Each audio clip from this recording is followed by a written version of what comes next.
काही ठिकाणी म्हणणारे आहेत तर माहीत नाही, इकडून तिकडून सगळं जर असलं तर वाजिणार नाही, खाजिणारच जास्त भेटत आम्हाला. एकदा म्हणलं महाराज समजा ना, ते म्हणले तुम्हाला कुठं लागेल सांगा बरं. आता हे त्यांना नाही कळायचं कारण हे समेच्या बाहेरचे.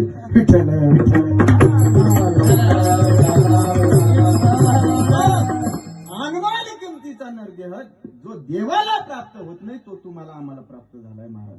आणि तो प्राप्त झालेला नरदेह तुकोबराय सांगतात, धन्य आम्ही जन्म आलो, आपण या भारत देशामध्ये जन्माला आलो, धन्य आम्ही जन्म आलो.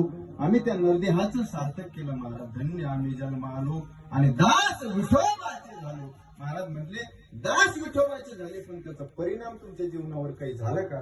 महाराज म्हणले असा परिणाम झाला, आयुष्याच्या साधने सच्चित आनंद पदवी घेणे.